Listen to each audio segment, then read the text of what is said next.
Buenos días, mi nombre es Luz Adriana Carrillo, pertenezco al programa de Administración de Empresas. Este video lo estoy grabando con el fin de explicar dos ejercicios de la tarea 1 en mi curso Cálculo Diferencial.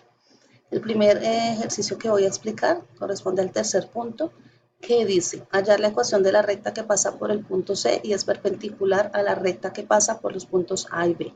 Graficar las dos rectas en GeoGebra encontrando su punto de intersección y verificando el ángulo entre ellas. Entonces esto quiere decir que para que haya una recta necesitamos tener dos puntos. En este caso ya tenemos el punto A y el punto B de la primera recta. También nos dice que hay una segunda recta que correspondería a un punto C y a un punto D para que se forme una recta, y esta segunda recta es perpendicular a la primera. Necesitamos entonces hallar segundo punto de la segunda recta y encontrar en qué momento se cruza con la primera recta. Para eso entonces inicio hallando la pendiente de la primera recta, para lo cual uso la siguiente fórmula. Entonces la M significa la pendiente, que entonces corresponde a la segunda coordenada de Y menos la primera coordenada de Y dividida en la segunda coordenada de X menos la primera coordenada de X. Entonces vamos a despejar con el fin de hallar la pendiente entre el punto A y B. Entonces dice M igual la segunda coordenada de Y es el número 2 menos la primera coordenada de Y, que es menos 8, sobre la segunda coordenada de X, que es 3, menos la primera coordenada de X, que es 1. Entonces decimos que menos por menos da más, entonces 2 más 8 da 10, 3 menos 1, 2. Simplificando, tenemos que la pendiente del punto entre el punto A y B es el número 5. Ahora hallaremos la ecuación de la recta que pasa por el punto C y es perpendicular a la que pasa por los puntos A y B. Para que la condición que existe para que dos rectas sean perpendiculares es que la recta de la segunda, que la pendiente de la segunda recta multiplicada por la pendiente de la primera recta sean igual a menos 1. Entonces de esta forma vamos a hallar la pendiente de la segunda recta despejando M2. Entonces dice, según la fórmula vamos a despejar siendo que menos 1, como aquí M1 está multiplicando, lo pasamos a dividir. La fórmula quedaría M2 es igual a menos 1 dividido en M1. Entonces tenemos el menos 1 y sabemos que la pendiente de la primera recta es 5, lo cual hallamos aquí anteriormente. Entonces ya sabemos que M2 es igual a menos 1/5. Esta es la pendiente de la segunda recta. Entonces ya tenemos la pendiente de la primera recta, tenemos la pendiente de la segunda recta. Nos falta definir tenemos también un punto de la segunda recta, pero no tenemos el otro punto de la recta, con el fin pues de saber hasta dónde va y en qué momento hace intersección con la primera recta. Entonces vamos a iniciar, vamos a usar la fórmula modelo para el punto pendiente con el fin de definirlo. La fórmula es Y menos Y1, que es igual a M2 multiplicado por X menos X1. Entonces aquí vamos a empezar despejando Y, entonces decimos que tenemos que Y1 en el punto C es menos 7, entonces Y menos 7 es igual. La segunda pendiente es menos 1/5, lo reemplazamos, lo multiplicamos por X, aún no sabemos cuál es el valor de X, menos el primer punto el primer eje del punto C, que es 9. Seguimos simplificando, menos por menos da más, Y más 7 es igual a 1/5. Vamos a multiplicar 1/5 por X menos 9, esta es una multiplicación de fraccionarios, menos 1/5 por X da menos 1/5 de X, y multiplicamos menos 9 por menos 1, nos da positivo 9, y 5 por 1, 5. Esto ya despejando Y, entonces lo que hacemos es que pasamos el menos 1, lo vamos a pasar. Como vamos a despejar Y, entonces lo que hacemos es pasar el 7 a restar, estamos sumando, lo pasamos a restar al otro lado para tener una suma y resta de fraccionarios. Entonces menos 1/5 de X más 9/5 menos, está sumando, pasa a restar, 7 y con denominador 1. Seguimos simplificando. Seguimos con la operación de fraccionarios, entonces aquí vamos a hacer, tenemos y menos un quinto de x, vamos a hacer esta resta, entonces 9 por 1, 9, 5 por 7, 35, menos común de un denominador, 5 por 1, 5. Entonces y menos un quinto de x, 9 menos 35 a menos 26 sobre 5. Tenemos y menos un quinto de x menos 26 quintos. Entonces vamos a, nuestra fórmula quedaría y menos un quinto multiplicado por x más 26 por el común denominador. Ya teniendo esta fórmula, la idea es que vamos a hallar el punto x y el punto y para continuar nuestra recta.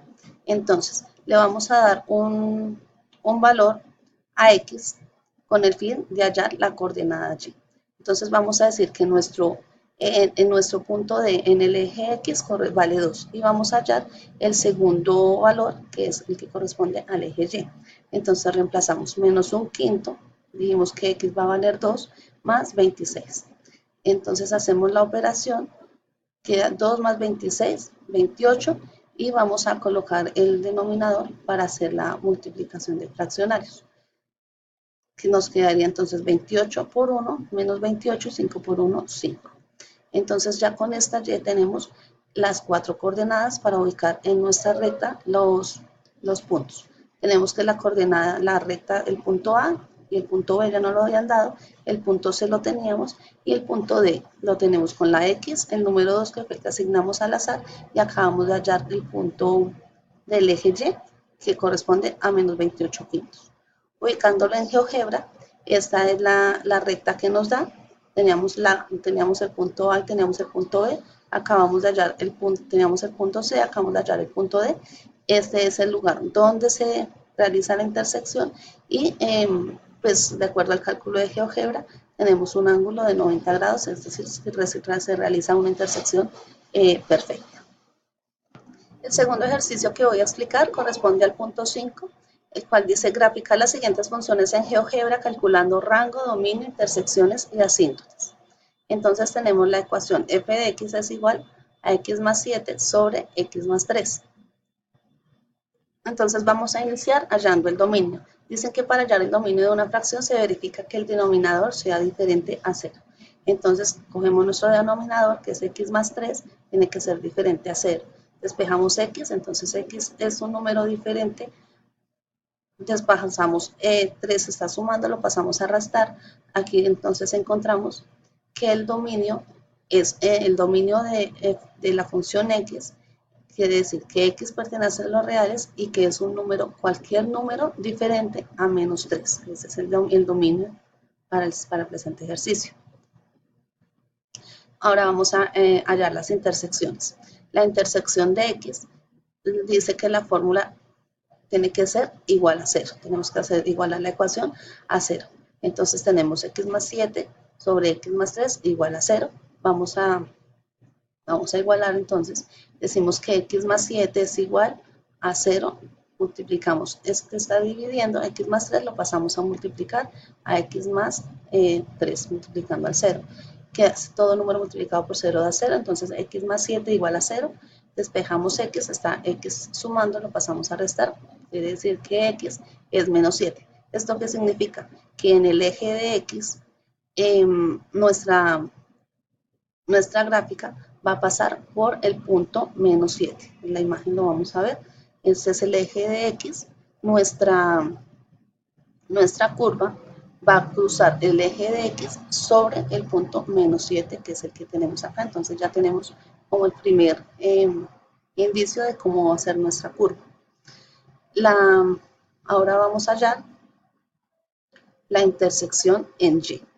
Entonces para hallar la intersección en y, se igualará x a 0. Entonces x es igual a 0, vamos a decir que de nuestra fórmula. Entonces teníamos nuestra fórmula era x más 7 sobre x más 3. Vamos a reemplazar todas las x por 0 para encontrar nuestra coordenada y.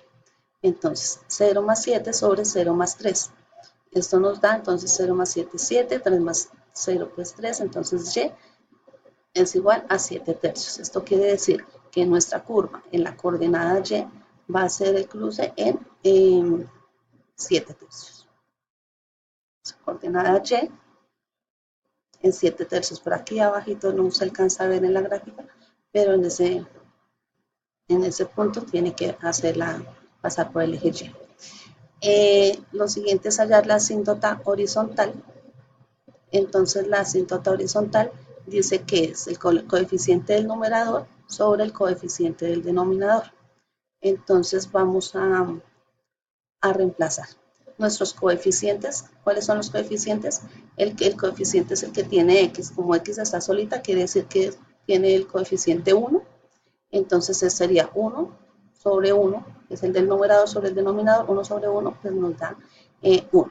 Entonces tenemos la asíntota horizontal igual a 1. La asíntota horizontal aquí está sobre 1, que quiere decir que la curva va a pasar muy cerquita de 1 en la parte horizontal, pero nunca va a tocar el 1. Es decir, este es otro indicio de cómo va a cruzar nuestra curva sin que toque este eje horizontal. Para hallar la asíntota vertical, entonces se toma el denominador de la fracción y se iguala a 0 despejando x. Tenemos que x más 3 es igual a 0, entonces x es igual a menos 3. Entonces, de la misma manera, tenemos que en el eje vertical va a cruzar en menos 3. La curva se acerca mucho a menos 3, pero jamás la va a tocar. Esta asíntota nos indica el punto sobre el eje horizontal que la curva se acerca, pero nunca va a tocar. Entonces, para hallar el rango, entonces decimos que el rango es un número y que pertenece a los reales, que es diferente a menos, que es diferente a 1. En este caso nos damos cuenta que tanto la asíntota vertical nos da el mismo valor que el rango y la asíntota horizontal nos da el mismo valor que nuestro dominio. De esta forma, esta es la figura que nos da con la ecuación que nos plantearon. Agradezco su atención, espero que la explicación a mis dos ejercicios haya sido de gran ayuda para ustedes. Gracias.